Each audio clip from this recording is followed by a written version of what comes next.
Connaissez-vous le premier placebo que nous expérimentons dans notre vie? Eh bien, c'est le célèbre bisou magique. Vous savez, ce baiser déposé avec tendresse sur le bobo d'un enfant qui détient de véritables pouvoirs guérisseurs. C'est la magie de l'effet placebo. Je fais un baiser magique sur la blessure et la blessure disparaît. Placebo, en latin, veut dire « je plairai ». Le placebo correspond au bénéfice thérapeutique que l'on ne peut attribuer ni à l'effet pharmacologique d'un médicament, ni à une méthode de soins spécifique. Le placebo peut revêtir différentes formes, comprimés, sirop, injection. Leur point commun, c'est qu'ils n'ont pas de principe actif et pourtant ils marchent. Si la communauté médicale a longtemps été sceptique, la multiplication des recherches a permis de lever le doute, toutes maladies confondues. Du cancer à Parkinson, 30% des personnes répondent à l'effet placebo. Alors bien sûr, la psychologie entre en jeu. Le conditionnement, d'après le concept découvert par le médecin et physiologiste russe Ivan Pavlov entre 1849 et 1936, qui à force d'entraînement, fait qu'un stimulus peut entraîner une réponse biologique automatique. Si la prise d'un médicament soulage d'ordinaire notre douleur, le remplacer par un placebo permettrait d'obtenir le même bienfait. Et lorsqu'on n'a pas l'habitude de prendre d'antidouleur, un autre phénomène explique l'efficacité d'un faux traitement, le fait que le patient s'attende à aller mieux. Dans ce cas, le thérapeute dispose d'un puissant pouvoir de suggestion. Au début du XXe siècle, c'est un autre pharmacien français, Émile Coué, qui en fit l'expérience. Et c'est ainsi qu'il parla des cyclés de l'autosuggestion. Le psychiatre Patrick Lemoine dit que l'alchimie relationnelle entre le patient et le thérapeute est au cœur de l'effet placebo. Mais attention, ce n'est pas tout. On sait aujourd'hui, par les études neuroscientifiques, que l'effet placebo dépend aussi des caractéristiques du médicament, comme son nom, sa couleur, le rouge qui stimule, le bleu qui apaise, ou son mode d'administration. Une injection sera reconnue comme plus efficace qu'un comprimé.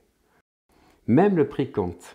D'après une étude menée auprès de malades de Parkinson, plus le patient pense que le produit est cher, plus le placebo est efficace. Et voici comment notre cerveau réagit au placebo.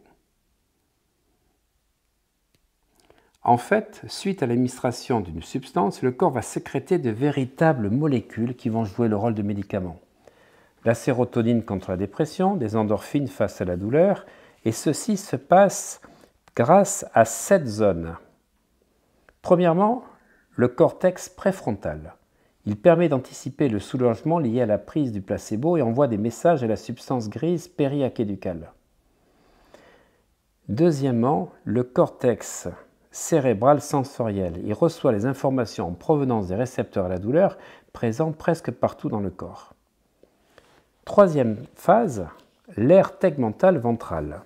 La prise d'un placebo annonçant une récompense, c'est-à-dire le soulagement de la douleur, et cette zone va libérer de la dopamine, qui est associée à des expériences agréables via le noyau accumbens.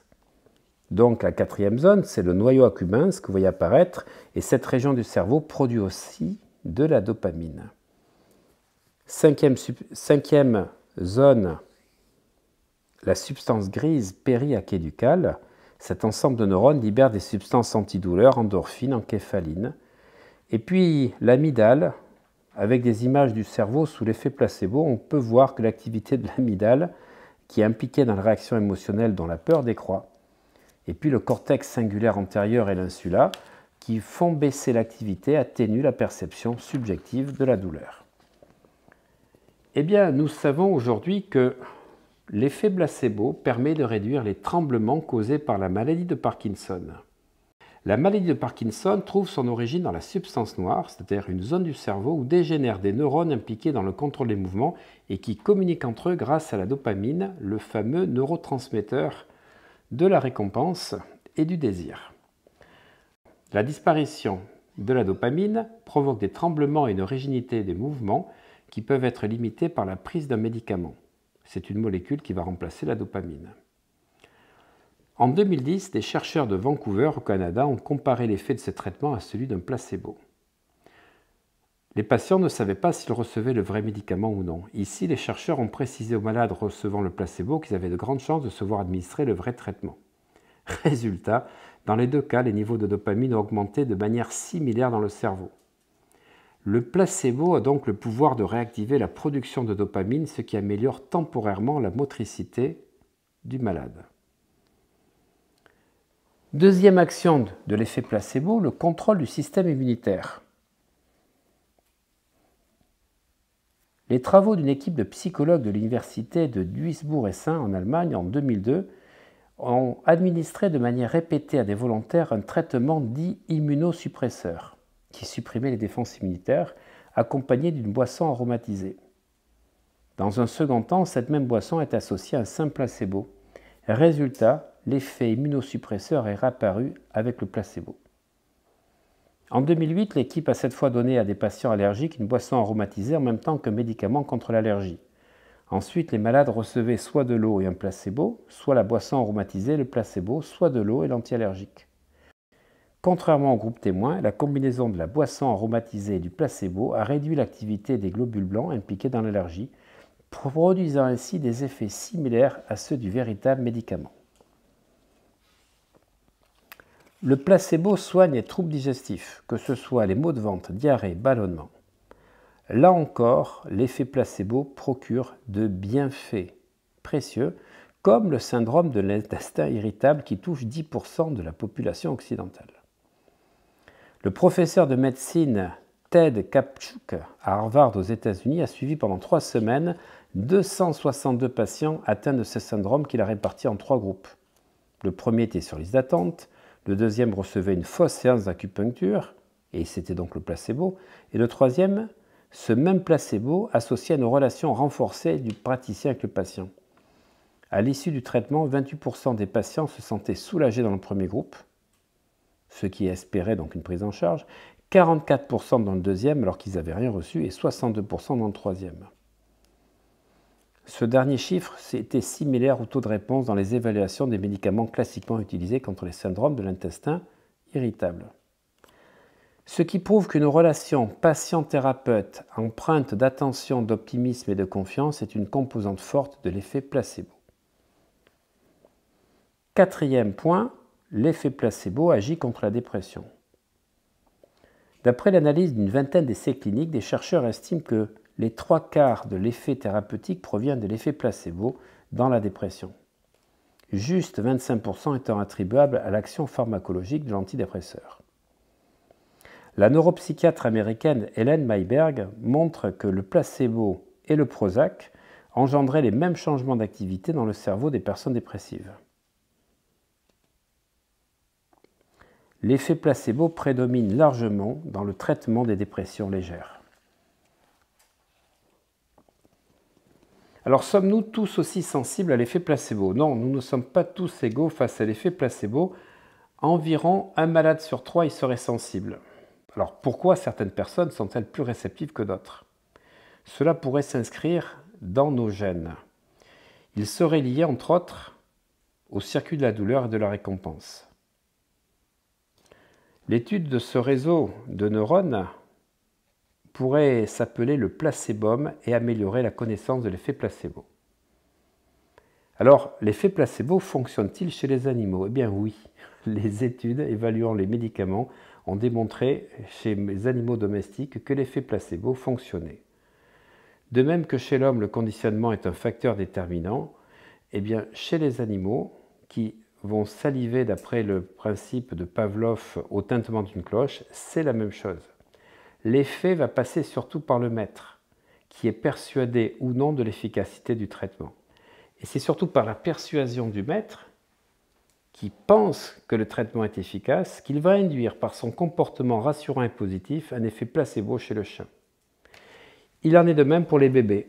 Une étude américaine menée auprès d'enfants âgés de 2 mois à 4 ans, souffrant de toux nocturnes, a démontré l'efficacité du placebo. En fait, comparé à l'absence de traitement, il permettait, d'après les parents, une amélioration significative des symptômes. C'est les attentes positives et le comportement apaisant des parents qui faisaient l'efficacité.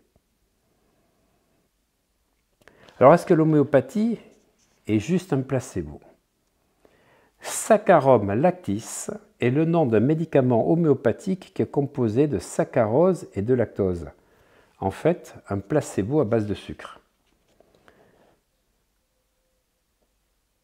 Le principe de l'homéopathie, qui a été découvert par le médecin allemand Samuel Hahnemann, repose sur deux principes, la similitude, soigner le mal par le mal, et la dilution infinitésimale. En clair, il s'agit de prescrire au patient le mal à l'origine de son trouble, administré à une dose infime grâce à des dilutions successives. Les rapports scientifiques s'accumulent depuis quelques années pour essayer de prouver qu'il y a une absence de preuves solides et reproductibles de l'efficacité des produits homéopathiques. Pourtant, les médecins homéopathes vous disent que l'effet de l'homéopathie est bien visible. En plus, il y a plein d'avantages, une vision globale du malade, un comportement bienveillant, une consultation qui est longue, ce qui fait de l'homéopathie une option judicieuse pour soigner des troubles fonctionnels où la médecine conventionnelle s'avère peu efficace comme le rhume des foins ou l'insomnie. La question importante, c'est de savoir si le fait de prendre un placebo, quand on sait que l'on prend un placebo, diminue son efficacité. Eh bien non, les chercheurs ont obtenu des résultats surprenants. Même démasqué, un placebo produit son effet bénéfique. L'une de leurs expériences a été menée auprès de personnes souffrant du syndrome de l'intestin irritable et des placebos présentés de manière positive les soulageaient de manière significative par rapport à l'absence de traitement. Alors, gare à l'effet nocebo, parce que si le placebo fonctionne, il a son côté obscur, l'effet nocebo qui veut dire « je nuirai » en latin. Et c'est prouvé, un faux médicament peut provoquer des effets secondaires tels que des nausées ou des maux de tête. Comme son double bénéfique, l'effet nocebo comporte une dimension psychologique et neurobiologique. Les personnes anxieuses, pessimistes et agressives y semblent plus sensibles. Déchiffrer la longue liste des effets indésirables inscrits sur la notice d'un médicament peut renforcer le phénomène. Comme quoi, toute vérité n'est pas bonne à lire. Ce que je peux vous dire, c'est que cette vidéo a un effet placebo dans tous les domaines de votre vie. Revisualisez-la 7 fois et vous allez être béni sur 13 générations et recevoir l'abondance à chaque nouvelle lune. Vous me direz dans les commentaires l'efficacité de cette vidéo. Et si vous voulez en savoir plus sur le fonctionnement du cerveau, vous cliquez ici ou là et vous avez accès à cette formation magnifique qui m'a pris 11 mois sur le cerveau. Vous avez plus de 200 vidéos avec de véritables vidéos prises à l'intérieur du cerveau sur les axones, les synapses. Vous allez voir le cerveau dans tous ses états pour vous permettre de mieux comprendre comment changer le fonctionnement de votre cerveau et surtout amener vos patients dans vos accompagnements à des prises de conscience incroyables parce que dans le 3e mois, je vais vous parler de tous les biais cognitifs qui en fait bloquent votre réalité et vous font vivre dans les illusions que vous êtes séparés de la réalité.